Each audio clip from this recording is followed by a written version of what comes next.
What a weird series in Detroit, right? Pirates players fighting fans, rain delays with no rain, two aces take the mound. We'll talk about it all next on Locked On Pirates.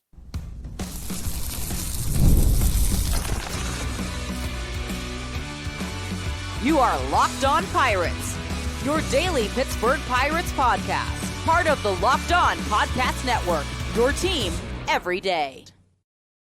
Today's episode is brought to you by FanDuel. Right now, new customers get $200 in bonus bets when your first $5 bet wins. Welcome to Locked On Pirates. I'm Gary Morgan. We're going to spend a bunch of time today on our AMA. Some really good questions came in, and of course, we're going to discuss this doubleheader in Detroit, and that's where we're going to start because, listen, what happened? First, we talked. We didn't talk about the first game because obviously this show is going to encompass all of that. Pirates lost 9-2. Tarek Skubal started. It was neat because they actually were productive against Tarek Skubal, especially early in the game. Got him to walk people. He never does that, And you wind up scoring a couple runs off him, but Detroit was just far too much for the Pirates. There was no holding that offense back in that game. They just completely pounded everybody that they even tried to bring into the game. It was a wash. They lost the game that you expected them to lose with Tarek Skubal. Paul Skeens starts game two, and obviously he was Paul Skeens. He exited this game with a 4-2 lead. I should probably talk about how they got that lead because it was very uncharacteristic for the Pirates, something that we just don't see very often. The Pirates go out and get Paul Skeens some runs. I know. I was shocked too. But Nick Gonzalez solo home run to give them a 1-0 lead. Followed pretty short order by Jared Triolo with a 2-run homer that just barely cleared the center field wall. And if you don't know, Detroit's center field, their dead center is 414, and he just cleared that wall. I think it might have been a little bit wind dated, but still, you get a ball over a 14-foot wall. You've hit a ball pretty darn hard, right? So there's some of that hidden power from Jared Triolo that is in there, and it's so frustrating that you just don't see more of it. He's got a frame that's built for it. I'd just like to see him execute swings that can bring it about a lot more often. Then you get another home run from living legend Andrew McCutchen, and it's 4-0. And you've set Paul Skeens up for success, right? 4 runs is going to be plenty to get through the end of the game. Well, then things kind of went awry. And by awry, I don't necessarily mean that anybody started performing poorly or anything. But as Paul Skeens continued to work in this game, the 5th inning came along, and all of a sudden, everything seemed to go against him. The umpire just was missing call after call. I mean, I think that he threw 3 balls very identifiably in the heart of the zone that were called balls. He was very frustrated by it. You could tell Paul knows the strike zone really well, and I haven't seen him complain about balls and strikes like ever. I mean, sure, you get a face from him every once in a while, or he turns his back to the home plate just because he's frustrated with himself for missing a spot, or maybe with the call, but it's not something gregarious. It's not something he makes a big deal out of. He just rears back and throws the next pitch. But man, Paul Skeens ended up walking 4 guys, and I don't feel like he pitched like he was going to walk 4 guys. That umpire was really bad. Strange call about runner interference on the base paths that seemed to kind of confuse people about where they were going to put the runner that survived it, what was going to happen. Paul Skeens thought it was the end of the inning. It wasn't. Ends up giving up a couple runs. Still, he exits with a 4-2 lead. Everything's cool. Isaac Matson comes in. He's been completely unhittable. Hasn't given up a hit. And the Pitt alum did today. First hit, first home run, 2 runs. Guess what? Boom, tie game. Nobody does anything offensively the rest of the game for either side. And then in the bottom of the 9th, after Dennis Santana is up and has one out, then the umpire decides it's time to go ahead and call this thing for rain again. So in the bottom of the ninth, we had another lengthy rain delay. The game resumes after 10 o'clock. The Pirates come out with David Bednar. He gets 2 quick outs to get the thing to extra innings, and the Pirates offense exploded with the Manfred runner in the bottom or in the top of the 10th. And you can say what you want about the Manfred runner, but when you score 4 runs, it's not just about the Manfred runner, okay?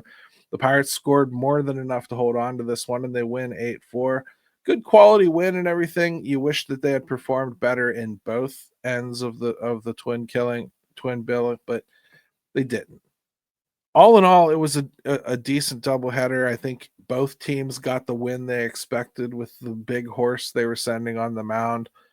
And it had to feel good for the Pirates. Now, some sideshow circus stuff was going on in this one. I just wanted to talk about. First, it wasn't one of those double headers where you buy one ticket and sit there all day. So in theory, this should have been a different crowd than the one that came to game one. That said, I've been to a lot of double headers, and even when they split them, there's an awful lot of people that tend to just decide they want to go and see the second game. Why not? You're already down there. You're already parked. You've already done the hard part.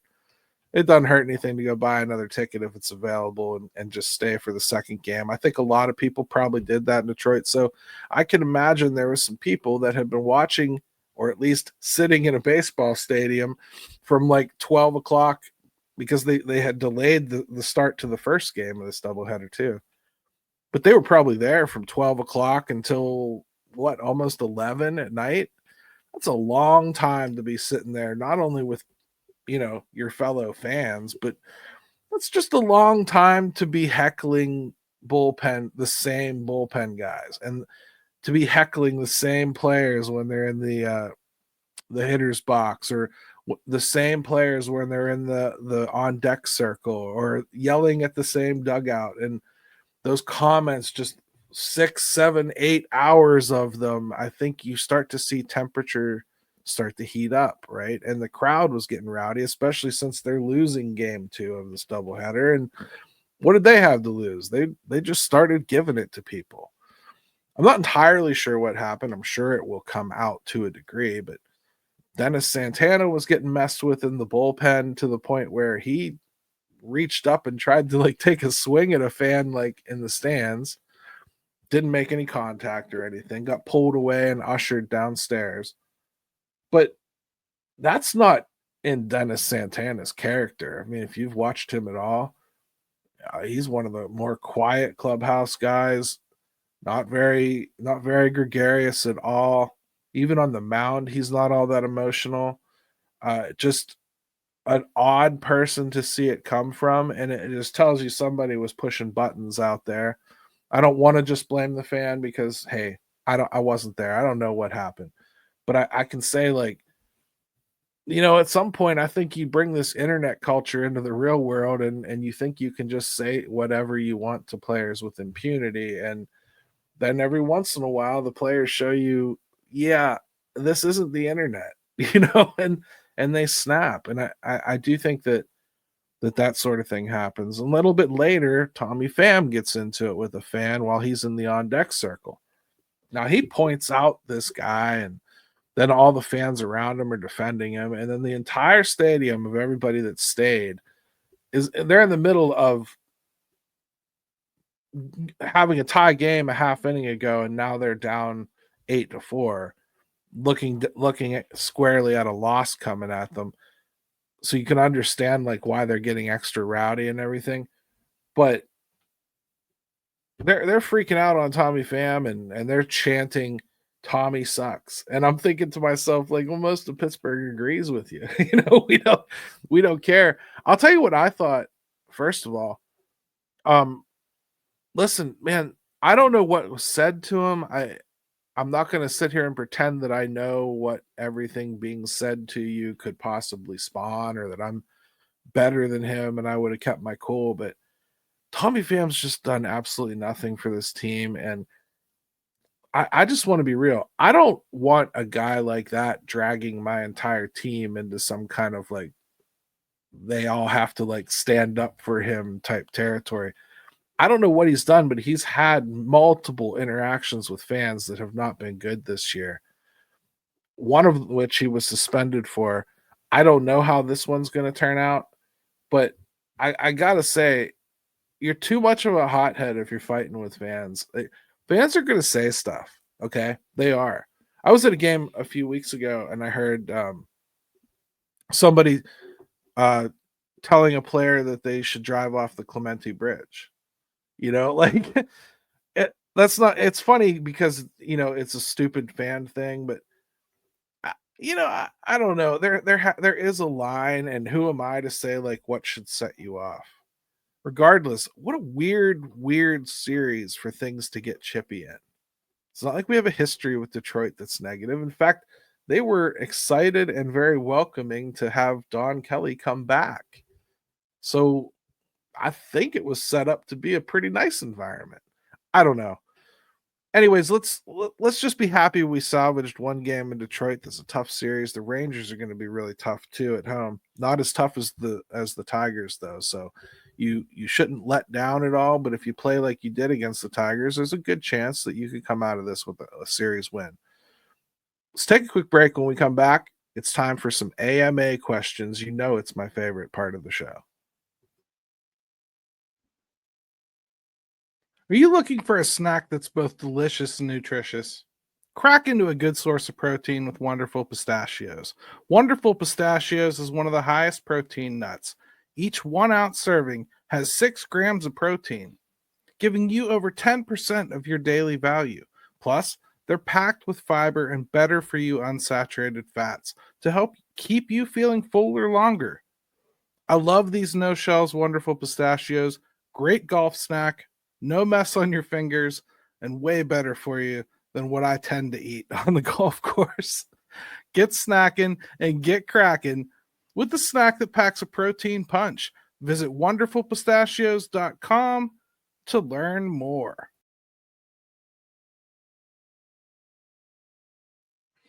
All right, welcome back to Locked On Pirates. Hey, make sure you hit me with a subscribe or a like. And when I say I'm going to do these AMA things, I will put them up on Facebook, Twitter, X, whatever you want to call it, and obviously the YouTube channel. You can comment underneath the show.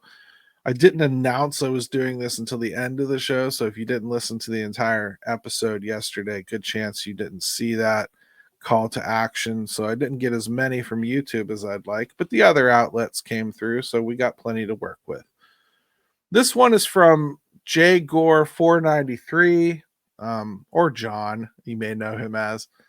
How concerned are you with Bubba Chandler's walks? Gotta admit, I thought he would be up here already, but it seems that is what is keeping him in Indianapolis. Yeah, John. I mean, I'm not an I told you so guy. I don't like being that. I don't try to be that. I find it off-putting when I hear it from other hosts that like to just try to prove how smart they are. That's not what this is about. But this is the concern that I've had about Bubba Chandler the entire time. Now, it doesn't mean that I don't think Bubba Chandler is going to be good. It doesn't mean that I don't think Bubba Chandler has extreme talent. He does. His stuff is wicked. The best way I can put my current stance on Bubba Chandler, he reminds me very much of Tyler Glasnow. And I think he's got more control than Tyler Glasnow. Tyler Glasnow bounced an awful lot of pitches way in front of the plate. There were times when he couldn't place his fastball to save his life. He could throw it hard, but he just couldn't put it anywhere. But that's the type of talent I think Bubba Chandler is. And being that, I think it requires a little bit of work. I think there's going to be a little bit of trial and error once you get him up here.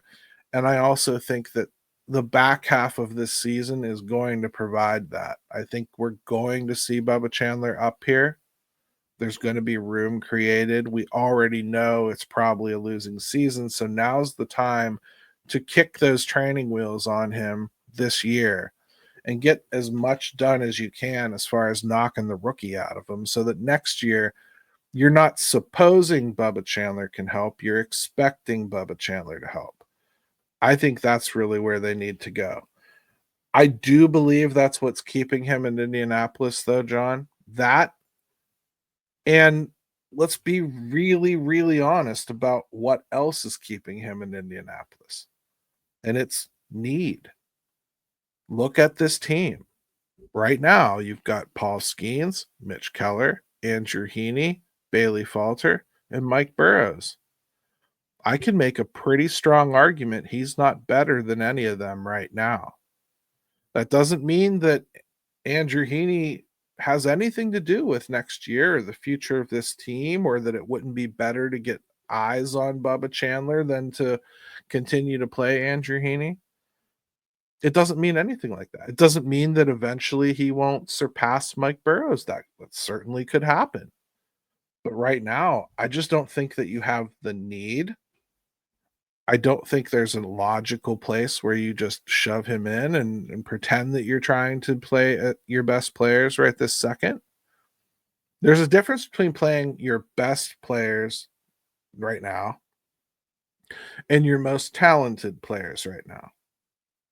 Your most talented players are probably also not your most polished players when you're talking about bringing up prospects. Connor Griffin is probably the most talented player, position player anyway, in this entire organization. And I mean that. I mean that including O'Neal Cruz. I mean that including Brian Reynolds. I think there's things that Griffin can do that Brian Reynolds can't do. That doesn't mean that I'm assuming that Connor Griffin is going to be better than Brian Reynolds. That's a long journey from here to there. That's not assuming he's going to be better or more impactful than O'Neal Cruz. It just means that right now he's got work to do to get there. The talent level is there. The skill level is there. The experience level isn't. And the battle-tested aspect isn't. Your best player is not necessarily your most talented player. That's a good way to put it. And I just think like they're going to have to see through that and get him working anyway. Let's move on to Neil Kukaiko. He says, Dayon, he's a local reporter here in Pittsburgh. If you don't follow him, which I would be kind of shocked. Dayon mentioned how the Pirates control Paul Skeens' rights since his rookie contract expires after this year. Is there a simpler way to understand, or if you could explain yourself how they control his rights? Well, as I understand it, Paul Skeens has one more year of his, I guess, rookie deal, if you want to call it that, which is really just his entry-level deal, in which all the Pirates would have to do is extend a contract offer for another year. It's going to be probably a little bit more than $875,000 that they're paying him this year. I would be shocked if they didn't go up over $1 million. If only just to try to be more fair with him, than because they don't have to. They could continue paying him league minimum if they wanted to, but I think they should probably extend him the gratitude for what he's done, to pay him a little bit more than they have to pay him, just out of good faith. But after that, they've got 3 years of arbitration. So next year is really your last cheap year with him, and it's only as cheap as you want it to be. And then after that, it's arbitration, and then they're going to get tagged in arbitration, no doubt. This is a guy that's going to get probably $10 million in his first year of arbitration. I bet 15 in the next, and by the time he's reaching ARB 3, if the Pirates are still holding on to it and just going to play him in his last year here and not move him, you're probably looking at close to 20, if not eclipsing 20, if he continues to pitch this way. Just being as real as I can with you. That's what they mean by they control his rights. All the Pirates have to do is say, yes, we want you, and yes, we'll pay you, and he's a Pittsburgh Pirate. So that's how they control his rights. In other words, Paul doesn't have the right to say for the next 4 years, I don't want to be a Pittsburgh Pirate. He can request a trade. He technically could hold out like you're seeing TJ Watt do with the Steelers, but it just doesn't happen in baseball. And a lot of the reason that it doesn't happen in baseball is because it would be catastrophic to his career and his potential earnings if he were to decide to take a year off. It changes everything. Not only do you not get the service time, but you can't go anywhere else unless the Pirates want you to or let you. They're not going to do that. You might frustrate a team into trading you, but I just don't think that's him. I don't think he'll do that. I haven't seen anybody do that. And there's a reason you don't see it because it's not successful. It's not as successful in Major League Baseball as it is the other capped leagues where everybody is kind of stuck by the same standards and they have to do it. Those capped leagues, you tend to see a lot more of that holdout crap. And a lot of that is because they know they have the owners by the balls. They know the rules that they have to work with. Major League Baseball doesn't have those same rules. The easiest way I can describe it, Neil, they've got 4 more years of Paul Skeens no matter which way you slice the apple. Let's take another quick step away, come back. Let's finish up with more AMA.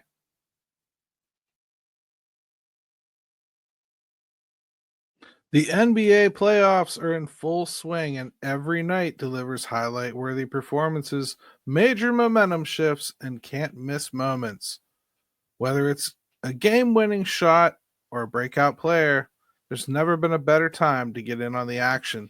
FanDuel makes it easy to stay in the game before tip-off and live. With player props, performance trends, and same-game parlays, fans have more ways than ever to play smart and big win. We got a big series coming up with the Cubbies. So if you're going to bet, you're going to tell me that you know everything, head on over to FanDuel and prove it. I think you'll have a good time. It really does add something to it. Now, new to FanDuel, it's a perfect time to sign up. Head to FanDuel.com and place your first $5 bet. If it wins, you'll get $200 in bonus bets. Make every moment more with FanDuel, official sports betting partner of the NBA.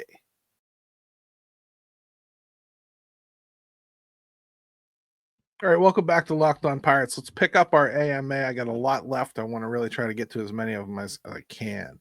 Douglas Smith asks, if Ben Cherington is still here at trade deadline, what is the most aggressive trade you can see him doing?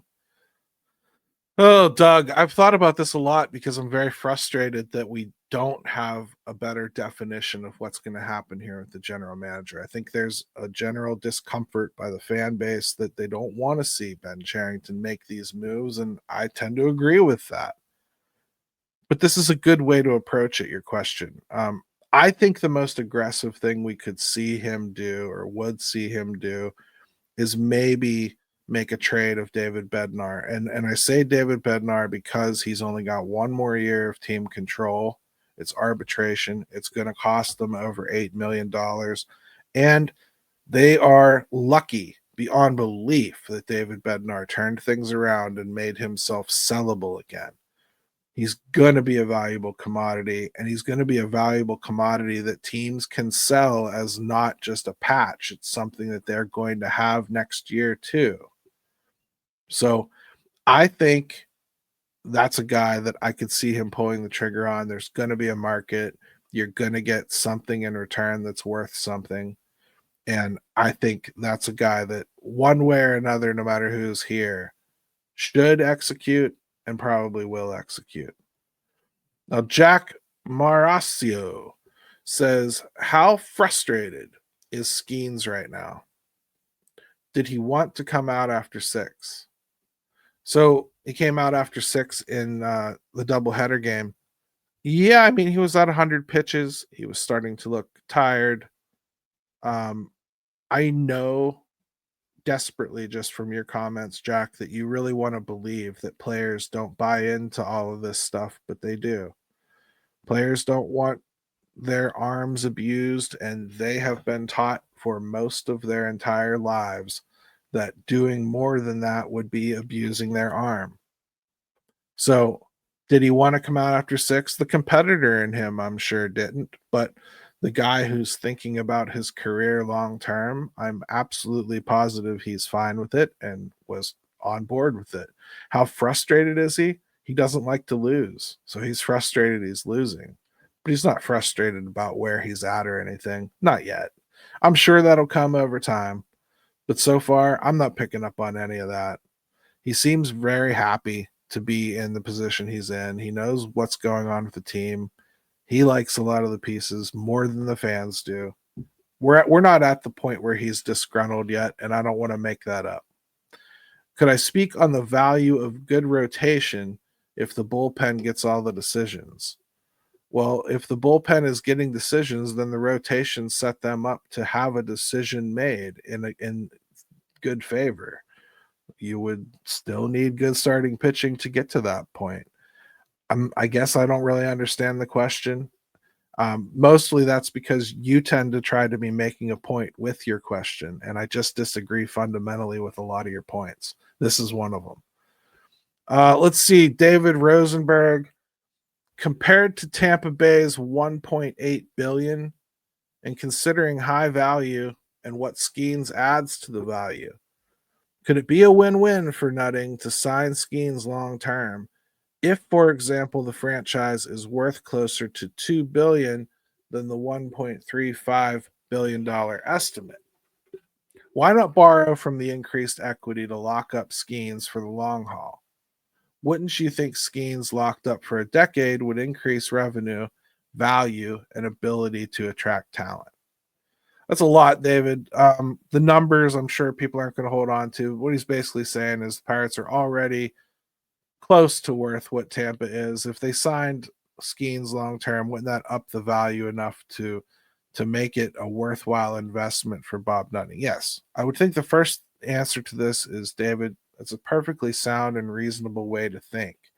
And it's part of what makes Bob Nutting a bad owner. We talk a lot about the money he doesn't spend and everything, but it's really the risk he won't take. He will not take a risk. He won't spend money to make money. And it's what's held this franchise back for a long time. He doesn't invest in parking, so they don't own any. He doesn't invest in storefronts, so they don't own any. Not enough, anyway, to matter. They have the lowest ticket prices in baseball. And while as a fan, I can sit here and say, well, look at the product they're putting on the field. It better be the lowest ticket. Well, part of the reason they can't afford better players is because they don't have ticket prices that actually bring in revenue. So if you were a smart businessman, you would do something like that with Paul Skeens, and you'd talk him into staying for 10 years, and you'd sign him and pay whatever the hell it is. And then you go to the fans and you'd go, listen, we did this because we think we have to have Paul Skeens. We think it's right. We know it's right. It had to be done for this franchise. The price for that is going to be the ticket prices have to go up a little bit. Now, can I promise that every fan would take that well? No. But that's the sort of thing that I think you're asking him to do. And I think it's what they would have to do to support it. So do they have the nuts or the brains to do that? Not that we've seen yet. That's more to me an argument for why you need to sell, why he would need to sell this franchise than anything else.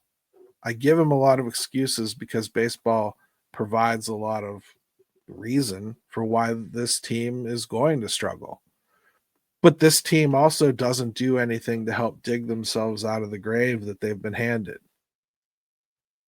I got another one here. If Billy Cook played every day, could you project 15 home runs, 75 RBIs, 275 average, and 20 stolen bases? No. I think you're asking for hope as opposed to a projection. A projection is based on evidence. A projection is based on escalations of things you think are going to play out. I don't think I've seen anything like that with Billy Cook. Those are numbers that I might hope for, but man, I need to see an awful lot more before I would project it, before I would predict it. Let's go to Chuckster here. Why isn't Joey Bart hitting for power this year? Do you see anything that stands out as to why his power is gone? Oh man. Um I don't see anything majorly different with his swing.